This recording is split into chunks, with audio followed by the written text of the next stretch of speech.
Bismillahirrahmanirrahim. Assalamualaikum warahmatullahi wabarakatuh. Perkenalkan, nama saya Aziz Maulana Zayan. Di sini saya akan menjelaskan tentang sektor industri jasa keuangan. Yang pertama, pengertiannya. Pengertian sektor industri jasa keuangan adalah kumpulan perusahaan atau institusi dalam lembaga pendukungnya yang bergerak di pelayanan finansial. Dengan kata lain, IJK adalah kelompok perusahaan yang menyediakan produk di bidang jasa keuangan untuk masyarakat atau lembaga yang lainnya. Bisa dibilang IJK adalah pilar perekonomian negara yang diharapkan bisa turut memajukan kesejahteraan masyarakat dan berdaya saing global. Nah, di sini saya akan menjelaskan tentang apa sih itu IJK. IJK ini adalah singkatan dari industri jasa keuangan. Istilah ini merujuk pada seluruh sektor yang menyediakan layanan keuangan seperti perbankan, pasar modal, asuransi, dana pensiun, lembaga pembiayaan. Di Indonesia, IJK ini diawasi oleh Otoritas Jasa Keuangan yang disebut OJK untuk memastikan stabilitasnya, transparansi, dan perlindungan konsumen dalam sistem keuangan tersebut. Nah, kita lanjut. Tujuan dan fungsinya. Tujuan dan fungsinya ini memberikan produk dan layanan keuangan seperti tabungan, pinjaman, investasi, asuransi, dan pengelolaan dana yang seperti tadi saya sebutkan. Yang kedua, ada menghimpun dan menyalurkan dana masyarakat. Yang ketiga, memenuhi kebutuhan finansial masyarakat. Jenis-jenis sektornya. Yang pertama, perbankan. Perbankan adalah segala sesuatu yang berkaitan dengan bank, mencakupi kelembagaan, kegiatan usaha, serta cara dan proses dalam melaksanakan kegiatan usahanya. Satu, secara lebih spesifik, perbankan merujuk pada industri atau sektor yang terdiri dari lembaga-lembaga keuangan yang menyediakan berbagai layanan keuangan kepada individu, bisnis, dan pemerintah. Yang kedua, non-perbankan. Lembaga keuangan non-bank atau yang LKNB adalah badan atau institusi yang bergerak di bidang keuangan, tetapi tidak memiliki izin untuk menerima simpanan dari masyarakat seperti bank. Mereka memainkan peran penting dalam perekonomian dengan menyediakan berbagai layanan keuangan alternatif. Jenis-jenis perbankan. Yang pertama, bank umum. Bank umum lembaga keuangan yang menawarkan berbagai layanan perbankan kepada masyarakat luas seperti tabungan giro, deposito, dan kredit. Yang kedua, bank umum. Bank umum ini lembaga keuangan yang menawarkan berbagai layanan perbankan kepada masyarakat luas seperti tabungan, giro, deposito, dan kredit. Maaf ya tadi, keuangan udah. Oke, yang ketiga, bank syariah. Bank syariah ini lembaga keuangan yang beroperasi berdasarkan prinsip-prinsip syariat Islam. Oke, lu tahu ya. Oke, contoh perbankan. Satu, bank umum. Bank Mandiri menyediakan berbagai layanan perbankan untuk individu dan bisnis termasuk tabungan, kredit, dan layanan investasi yang lain. Yang kedua, Bank Sentral Asia atau BCA dikenal dengan layanan perbankan digital yang kuat dan layanan nasabah yang luas. Yang ketiga, Bank Rakyat Indonesia atau yang bisa disebut BRI. BRI ini fokus pada layanan perbankan untuk segmen mikro, kecil, dan menengah UMKM. Oke.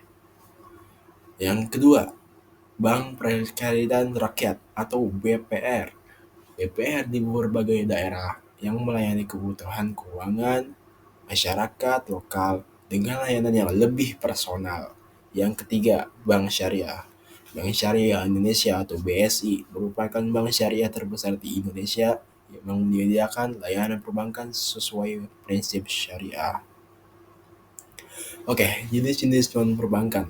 Yang pertama, pasar modal. Pasar modal ini sektor ini melibatkan bursa efek, perusahaan sekuritas, dan manajer investasi. Mereka memfasilitasi perdagangan saham, obligasi, dan produk investasi yang lainnya. Yang kedua, asuransi. Asuransi terdiri dari perusahaan asuransi jiwa, kesehatan, dan umum. Mereka menyediakan perlindungan finansial terhadap berbagai risiko. Yang ketiga, teknologi finansial atau fintech.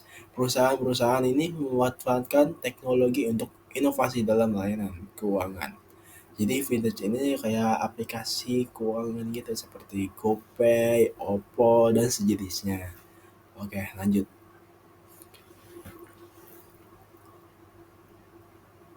Yang pertama, Bursa Efek Indonesia atau BEI. Tempat perdagangan saham, obligasi, dan produk investasi yang lainnya. Yang kedua, perusahaan sekuritas. Perusahaan sekuritas ini yang pertama ada Mandiri Sekuritas. Mandiri Sekuritas ini akan memfasilitasi perdagangan efek dan menyediakan layanan investasi. Yang kedua, Indo Premier Sekuritas.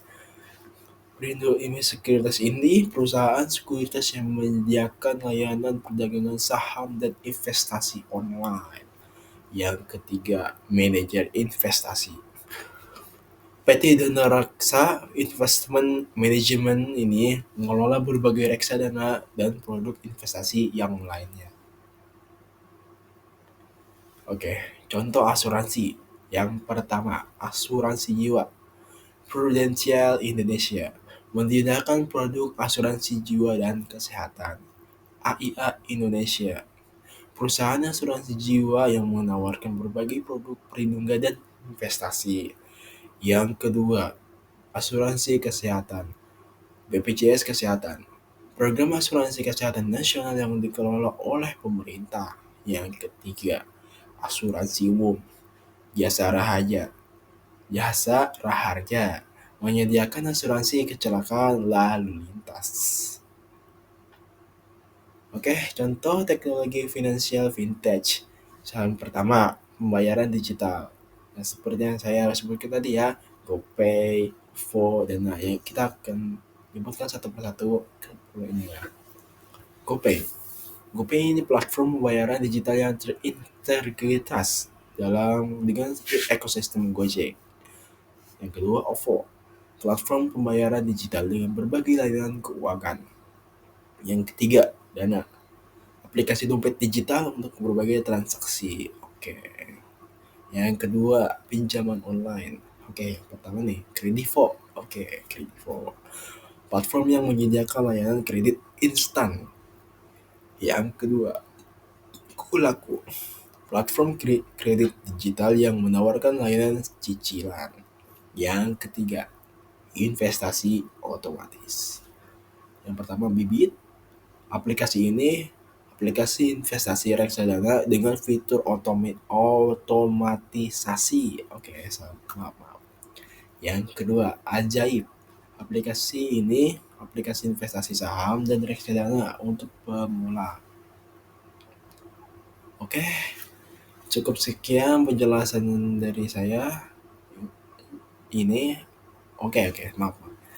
Ini presentasi dari saya. Apabila ada salah kata, mohon dimaafkan.